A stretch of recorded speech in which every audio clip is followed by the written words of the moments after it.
आज हमारे साथ है लकी स्टार हेयर सैलून के founder mister Riyaz Shaikh. Hi everyone, I am founder of Lucky Star Hair and Beauty Studio, Riyaz Sheikh. तो welcome Riyaz ji on the podcast. So कैसे हो आप? I am good, okay. सो रियाज जी, हाँ. आपका जो लकी स्टार स्टूडियो है तो उसे स्टार्ट करने का आइडिया आपको कहाँ से आया? क्या इंस्पिरेशन थी इसकी? Actually मेरा ये जो बिजनेस है ये खानदानी है, प्रोफेशनल है. मेरे डैडी इन पूना में बहुत फेमस हेयर कटर थे उस टाइम. तो हम लोग छोटे थे, अम्बेसिडर नाम का एक सलून था, वहाँ पे काम करते थे. तो उन्होंने मुझे ऐसा बातों में बताया था सब ऐसा. तो और मैं थर्ड जनरेशन हूँ अभी. मेरे दादा और मेरे डैडी ये सब भी यही लाइन में थे. तो मैंने यही काम को चुना और इसको मैं सोचा कि आगे तक ऊपर लेके जाना है. ओके. तो एंड आपने बताया था कि मतलब ओशो गार्डन जो है वहाँ से फॉरेनर्स भी आपके सैलून पे आते थे. हाँ, तो एक्चुअली फर्स्ट टाइम स्टार्टिंग 77 डरली. और 3 साल में काम सीखने के बाद हमने नया सलून बोट क्लब रोड पे खोला, जस्ट ओपन न्यू. हाँ, इस जब भी पूना काफ़ी छोटा था 87 में 1987. तो वो टाइम पे लोगों को इतना स्टाइल नहीं था, कुछ किसी को स्टाइल का नॉलेज नहीं था, कुछ नहीं था. और हमारे दिल में ऐसा था कि बहुत काम करना है, बहुत लोगों को अच्छा स्टाइल देना है. तो वो हिसाब से हम बहुत मेहनत करते थे. तो नए नए क्लाइंट आते थे, फॉरेनर्स भी आते थे, स्टूडेंट्स भी आते थे सब. तो उन लोगों को स्टाइल देते थे. और फिर वो टाइम पे क्या डिश टीवी नहीं था, मोबाइल नहीं था, कोई ऐसा इंस्टाग्राम ये सब का कोई सवाल नहीं था. ये तो सब 90 के बाद में आया मेरे ख्याल से. तो हम लोग इंग्लिश मूवीज देखते थे, उसमें के हीरोज के स्टाइल्स देख के हम हमारे क्लाइंट पे जो बोले आपके जैसा चाहिए वैसा काटिए, तो उनको स्टाइल देते थे. तो बहुत खुश होके जाते थे हमारे इधर से. तो वैसे होते होते काफ़ी दूर दूर से मेरे नाम से आने लगे लकी स्टार पे, जहाँ के हमारा एक ही सलून था, आजू बाजू में कोई सलून कोई शॉप ही नहीं था. तो उधर पूरा 50-40 गाड़ी हमारा ही पार्क रहता था उस स्टूडेंट का. और उसमें सेकंड ऐसा हो गया कि ओशू बहुत फेमस थे पूना में. उनका जो ये था ओशू आश्रम था, आश्रम बहुत दुनिया में फेमस हो गया. उनके वजह से पूरे दुनिया के लोग पूना में आते थे.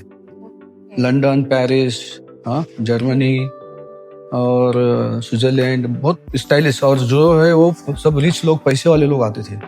तो वो 2-3 महीना रहते थे, फिर जाते थे वापस. तो उसके बाद में उन लोग के पास बहुत से स्टाइल्स आने के, फिर वो लोग करते थे स्टाइलिंग के बाद में कुछ थोड़ा सा ये हो गया. कुछ वो लोग का कैसा प्रॉपर मेंटेन करते थे.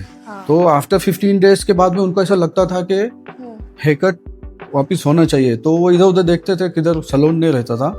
उनके आश्रम में भी एक सलून था, लेकिन जब कोई स्वामी हेयर ड्रेसर्स रहेगा तो वही काम करता था वहाँ पे. तो वो लोग आते थे तो रिक्शा वाले से इस चीज़ से पूछ के मेरे पास आते थे. तो मैं उनका हेयर कट करता था, बहुत हैप्पी होते थे, खुश होते थे. How you know my style, this is style in Europe number 1, अभी फर्स्ट न्यू स्टाइल है. तो जो स्टाइल यहाँ 6 साल बाद आना है अपने पूना में, इंडिया में या पूना में, तो वो मेरे पास डायरेक्टली इनडायरेक्ट आ जाता था. तो वो मैं दूसरे लोग को करता था. अच्छा. तो आपने आपका जर्नी कहाँ से स्टार्ट किया है? नहीं, मैं अभी एक्चुअली जर्नी मेरा स्टार्ट हुआ है कुछ 1987 से परफेक्ट. दैट टाइम मेरे ख्याल से बहुत बड़ा पूना नहीं था, एक दूसरे को बहुत जानते थे लोग सब. और उस टाइम पे काम करने का बहुत हौसला था और अच्छे पोस्ट पे रहने का था. अपने काम में एकदम ऊपर तक जाना, ऐसा सोच थी. अब तो बस लकी स्टार को जैसा हमको क्लाइंट से भी कुछ सीखने मिलता था, कि ओशू का आश्रम से भी बहुत से लोग आते थे. और काफ़ी पूना के लोग नाम सुन के आते थे. फिर जब 90s में कुछ फॉरेनर्स लोग बहुत ज़्यादा थे, पैलेस्टीनी अरब के लोग बहुत ज़्यादा थे यहाँ पे. तो वो लोग का क्या स्टडी करना था और अच्छे से बन के घूमना था. तो मैंने लेडीज का मुझे इतना नहीं था जब भी कुछ नॉलेज, तो उनके गर्लफ्रेंड लोग रहते थे तो वो उनको भी लेके आते थे। तो इनको बाल इनका आप काटेंगे। तो एक्चुअली मेरा ट्रेनिंग लेडीज का जो हुआ कि फॉरेनर्स के गर्लफ्रेंड के ऊपर ही मैं हेयर कट कर करके उनको ट्रेनिंग मेरा, हाँ, सब उसमें सीखा सही। तो काफी ऐसे है, ज्योति, टॉक्सी, ऐसे बहुत से लोग हैं, उनके ऊपर मैंने बहुत किया और वो लोग ने भी मेरा तारीफ किया बहुत। तो उससे मेरा हौसला बढ़ते गया। तो फिर मैं सोचा कि अब मैं किधर विडल शासन अकेडमी का तो बुक वीक देखता था मैं। तो मैं सोचा मैं शायद लंदन विंडन तो नहीं जा सकेगा, तो मेरे बच्चे को मैं भेजूंगा शायद मेरी जगह पे। तो इसलिए मेरे 2 बेटे हैं, अफजल और इश्तियाक। तो मैंने उनको बहुत ये किया, उनका वीज़ा बनाया, उनका सब कुछ किया, मेरी रिस्पॉन्सिबिलिटी पे उनको लंदन भेजा, विडल शासन अकेडमी जो। तो he is a very intelligent, बहुत होशियार लड़का है अफजल और इश्तियाक। दोनों लड़के मेरे लकी स्टार को बहुत ऊंचाई पे ले जाने की कोशिश कर रहे हैं। वो लोग अच्छा जॉब कर रहे हैं। जी जरूर, ऑफ कोर्स, तो वो तो होगा ही। आपकी सर्विसेज तो बहुत अच्छी है। Thank you. सूर्या जी, आप बताइए कि फर्स्ट शॉप आपका कहाँ था एंड आप आज आपके शॉप्स कहाँ पे हैं?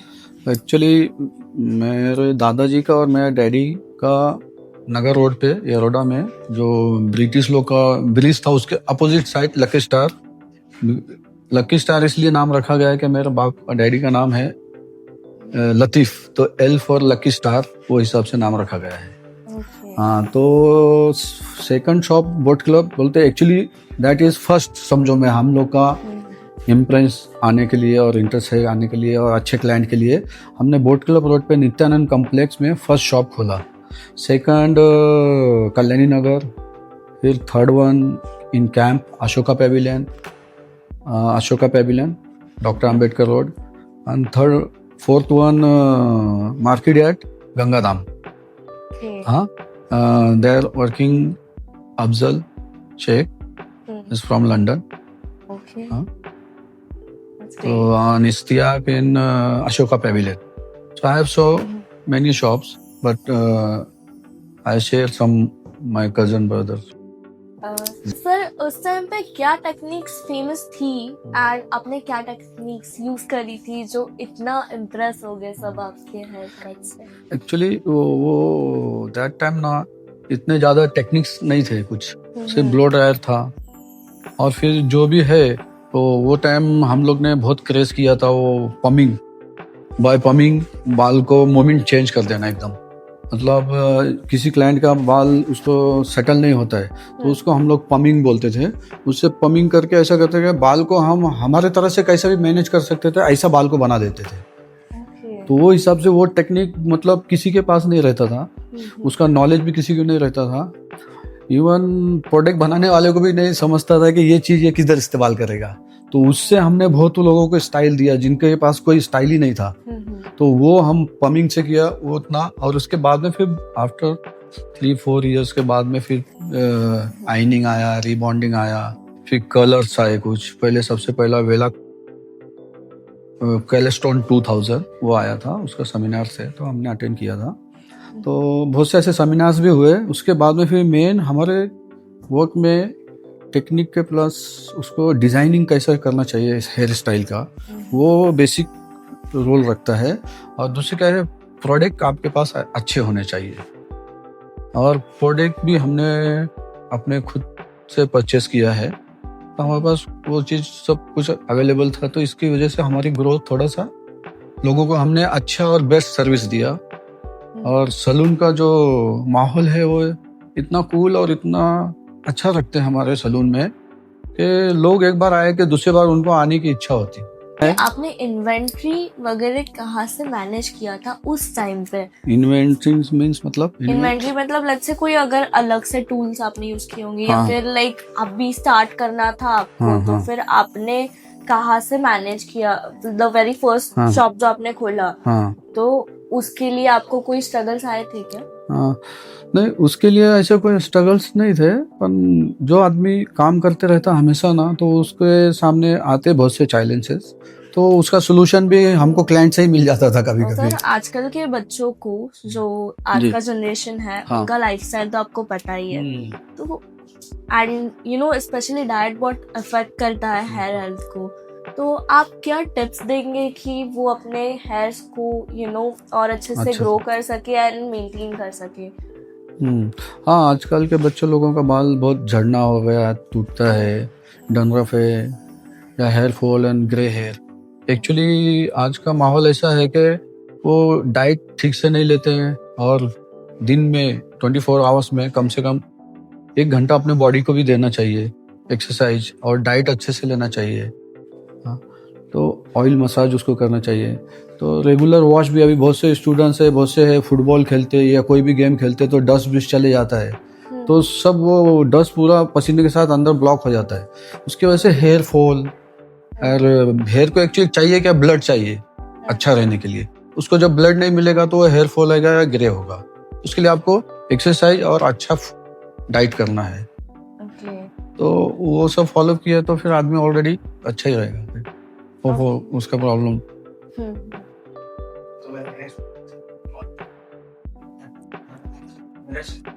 ऑयल नहीं यूज करते, उसको ऑयल नहीं लगाने से, समझो नहीं लगाते तो हाँ फिर हाँ कुछ एंड सर आजकल के लोग यू नो वो ऐसा ऑयल नहीं डालते क्योंकि हेयर स्टिकी हो जाते हैं या फिर यू नो उनको वो ऐसा अच्छा नहीं लगता है, बट आपका क्या टेक है उसमें?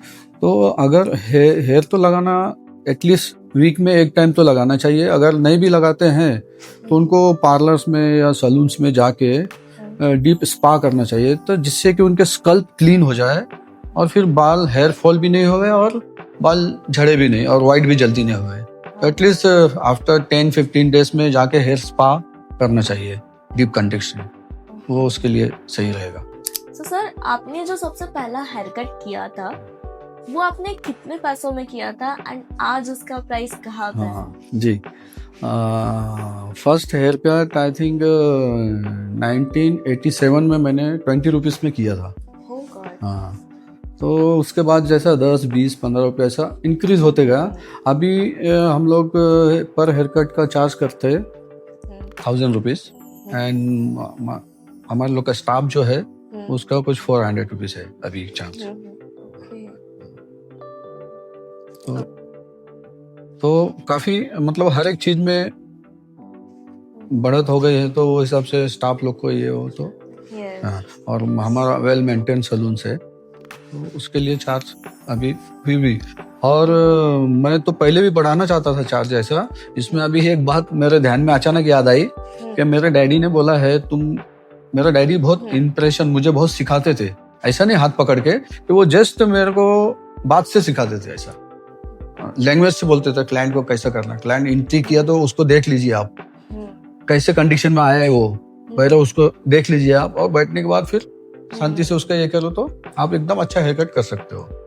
और उन्होंने ये भी बोला तुम बहुत अच्छा हेयर कट करते हैं तो लोगों को मालूम कैसे होगा अगर आप इंक्रीज कर देंगे ज्यादा प्राइस, तो आप प्राइस थोड़ा दिन ऐसे ही रखो कि हर एक मिडिल क्लास, नॉर्मल क्लास सब लोग आके आपके पास हेयर कट करा के आपकी कला को लोगों में चर्चा करें। जो हाई लेवल के लोग रहते हैं वो चर्चा नहीं करते ज्यादा, जो मिडिल क्लास के लोग रहते हैं वो खुश होके तुम्हारी तारीफ 4 लोगों के बीच में करते।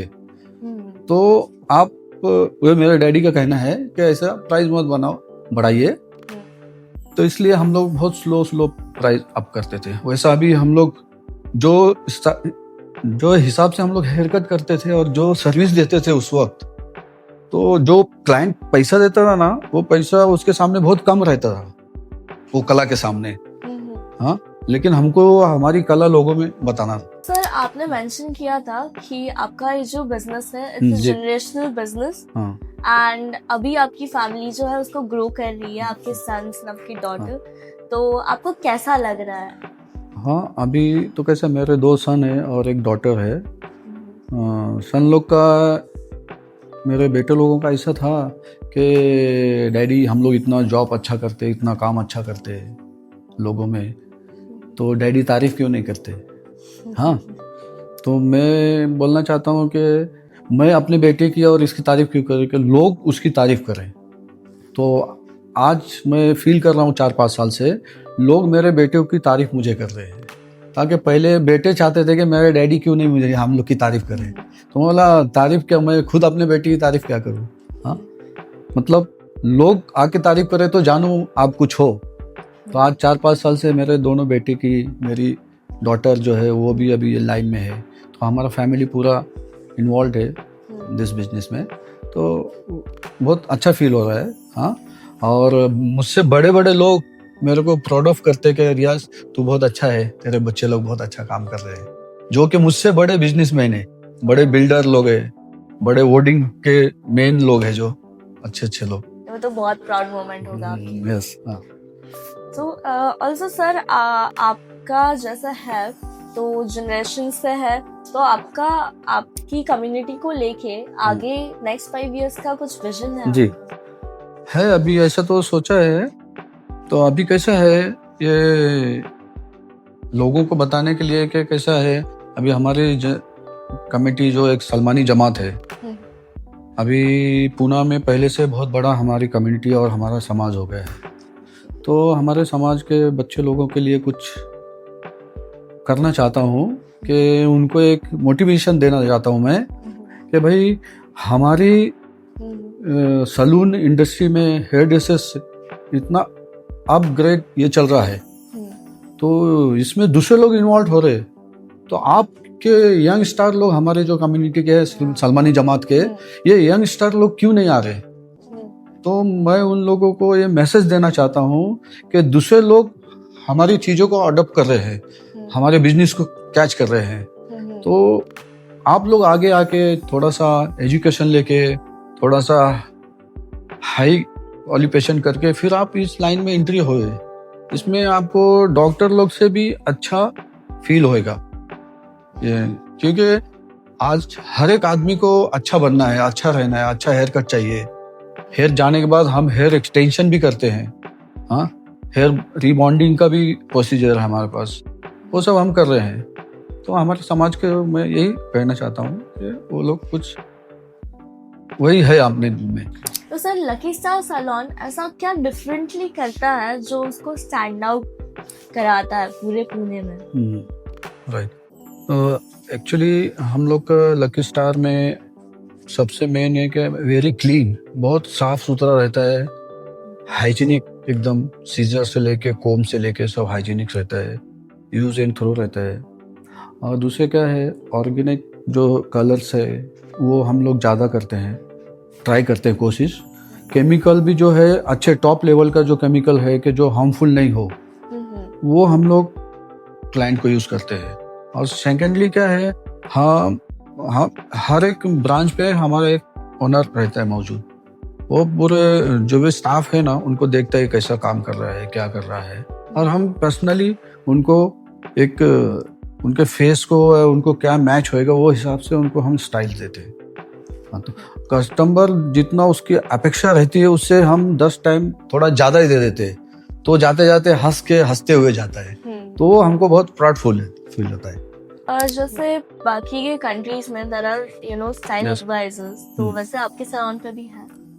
हाँ, हमारे हर एक ब्रांच पे एक स्टाइल एडवाइजर रहता है, वो एडवाइस करता है किसको कैसा चाहिए, किसको क्या सूट करेगा और इसके बाल को क्या जरूरत है करने की, हेयर कैसा है, वो हिसाब से वो एडवाइस करता है उसको, और स्टाफ को बोलता है करने के लिए। और वैसा स्टाफ भी हमारे जितने भी है बहुत पुराने स्टाफ से, वो वेल मेंटेन है, और वो लोग का बिहेवियर, कभी किसी का इन केस कभी 1-2 साल में कुछ हो गया तो उसका कंप्लेंट हमको मिल जाता है, तो ऐसा तो कुछ होता नहीं है कभी। वो अच्छा फील करते हैं और वो अच्छा सर्विस भी अच्छा देते हैं, तो हमको क्लाइंट से मालूम ही पड़ता है बाद में अगर किसी ने कुछ किया तो ऐसा कोई अभी तक नौबत आई नहीं है। आप आज की जनरेशन को क्या बेसिक ग्रूमिंग टिप्स देना चाहेंगे जो उनको डेली लाइफ में फॉलो करनी चाहिए एक गुड एस्थेटिक्स मेंटेन करने के लिए? अच्छा, लोगों को आजकल कैसा है, बालों को तो एक्चुअली अल्टरनेट डे या डेली शैम्पू करना चाहिए। फर्स्ट शैम्पू के बाद कंडीशनर जरूरी है बहुत। हाँ, और वीक में एक बार तो भी ऑयल मसाज होवे, और जितना हो सके उतना क्लीन और साफ रखें। डेली भी शैम्पू किया तो कोई नहीं, शैम्पू जितना करेंगे उतना बाल अच्छा ग्रो होता है और अच्छा शाइन देता है। बाल का नेचुरल लुक बाहर आता है फिर, क्योंकि वो डस्ट बीस से और पोल्यूशन से, पसीने से खराब हो गया रहता। तो बालों को क्लीन रखना बहुत जरूरी है, ये मैं लोगों को कहना चाहता हूँ। और फेस के लिए तो क्या फेस वॉश या कोई भी इस्तेमाल करो, ऐसा कुछ ही नहीं, लेकिन उसके बाद में आप मॉइस्चराइजर क्रीम कंटिन्यू सुबह शाम 2 बार दिन में यूज करना बहुत जरूरी है। हाँ, एंड फिर सर यू नो आजकल बहुत सारे हेयर स्टाइल्स आ रही है, 90s हेयर कट्स भी कम बैक कर रहे हैं। हाँ। अब लोगों को सेम हेयर कट चाहिए होता है, बट यू नो हाँ। वो अच्छा नहीं दिखता है हर किसी पे, तो उस पे आपका क्या टेक? नहीं है, ऐसे कुछ लोग है जो कि हेयर स्टाइल कर लेते हैं लेकिन उनको सूट नहीं दिखता है एकदम कुछ तभी। जैसा अभी मैंने हाल ही में मैंने नेट्रो जिम में भी देखा है एक, तो ऐसा मतलब फनी एकदम, तो हंसले उसको मैं पूछा इतना ड्राई कैसा हो गया बाल, तो बोलता है स्मूथनिंग किया है।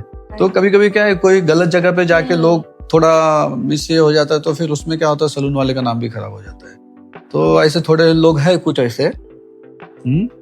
तो एक मिनट, क्या इसके हाँ, अपने आप को मेंटेन रखने के लिए कैसा है स्टाइल जो है, अभी हम लोग कैसे स्टाइल देते हैं, जैसा जिसके जैसा जो जिस टाइप का आदमी रहता है उस टाइप से हम लोग स्टाइल देते हैं। जैसे ऑफिसर टाइप है, कोई यंग स्टार है, तो उसको हम अच्छा कुछ फनी लुक देते हैं, कुछ उसको अच्छा सूट करे, ऐसा एकदम ये नहीं दिखे, स्मार्ट लुक जैसा दिखे। वैसे हम हर एक को डिफरेंट डिफरेंट स्टाइल है, ऐसा प्रॉपर अभी कोई एक स्टाइल नहीं चल रहा है। जैसे एक टाइम था कि जब भी कोई अनिल कपूर का ही पसंद करता था, अमिताभ बच्चन का स्टाइल पसंद करता था। हाँ, ऐसा कुछ लोग ऐसे थे कि मिथुन चक्रवर्ती के पिक्चर के स्टाइल्स पसंद करते थे। अभी इस वक्त ऐसा कोई ये नहीं है। अभी कैसा है, जैसा जिसका इमेज है वो हिसाब से हम उनको स्टाइल देते हैं, तो उसमें लोग हैप्पी रहते हैं। पर प्रॉब्लम आ जाता है लोगों के ऊपर, ये ऐसा ऊपर वाले की दुआ से ऐसा कुछ आया नहीं। उसका मैंने सोचा रीजन कि उसके पीछे आदमी का अच्छे से काम करना है, इसलिए मेरे को, नहीं तो मैंने बहुत से लोगों को नीचे से ऊपर, ऊपर से नीचे जाते हुए देखा। तो और बहुत क्लाइंट लोगों से भी हमको बहुत कुछ सीखने मिला है। जैसे फर्स्ट टाइम अपना ये कला निकेतन वाला इन पूना में फर्स्ट टाइम उसका ब्रांच खोला था, साड़ी का, जो बम्बई का, जो स्टार्स लोग, हीरोइनी लोग लेते थे। तो कला निकेतन वाले ने फर्स्ट टाइम खोला था, तो वो लकी स्टार में आया था मेरे पास। तो काफी साल हो गए उसको, वो टाइम इतना ये नहीं था सब। तो हम लोग अच्छा काम करते सब, वो सब देखता था, मतलब बड़े लोग कैसे सब चीज की इंक्वायरी करते, क्या कैसा है, क्या है ये। तो इतने में हम वो टाइम क्या, लोशन, आफ्टर शेव लोशन खाली 1 ही 2 रहता था। तो उसने भी अभी वो बड़े लेवल का आदमी, उसने आइडिया दिया, रिया तुम मेरा परफ्यूम रखो, तुम एकदम इम्पोर्टेंट आफ्टर शेव रखो, वो खराब होने वाली चीज नहीं है, कोई डिमांड किया तो वो लगाइए और 100 रुपया उसका चार्ज कर दीजिए। तो मतलब कभी कभी क्लाइंट भी हमको बहुत कुछ सिखा के जाता है। सर आपका ऐसा कुछ हैपनिंग एक्सपीरियंस हुआ है लाइफ में? हाँ। मतलब इस जर्नी में? हाँ, नहीं ऐसा क्या हो गया, जब मैं स्टार्टिंग काम सीख के कुछ 2-3 साल हुआ था, तो मेरे डैडी बहुत फेमस थे इन पूना में, लतीफ। तो उनके क्लाइंट बड़े बड़े थे, वो दूर से आते थे। पूना के बाहर उन लोग काम करते थे, लेकिन जब आते थे तो मेरे डैडी से ही हेयर कट लेते थे। तो बैड लक, हमारे डैडी एक टाइम नहीं थे, तो वो आ गए, और बहुत मोहब्बती आदमी लोग थे। 2-3 लोग हैं, एक बड़ा कर्नल थे और एक बड़े बिजनेसमैन थे। तो मुझे बड़ी खुशी हुई कि आज मैं इनका बाल काटूंगा। तो वो भी क्या मूड में थे, बैठ गए। तो मैंने उनका बांधा कपड़ा वपड़ा, मैंने उसको बहुत अच्छा हेयर कट किया उनका। फिर उठे वो चेयर पे से, बोला सर कैसा हो गया? तो उनका क्या जवाब था, बोले बेटा बहुत अच्छा काटा है, मछली के बच्चे को तैरना सिखाना नहीं पड़ता है। उन्होंने ये जवाब दिया मुझे, क्या तो बहुत मेरे को ये लगा यार, वो पहली बार मैंने लाइफ में सुना ऐसा कि मछली के बच्चे को तैरना सिखाना नहीं पड़ता है। Thank you so much sir for visiting us and I had really बहुत सारे insights मिले आज मुझे आपसे, and आपका बहुत अच्छा विजन भी है। So guys, do visit Lucky Star Hair Salon in Pune.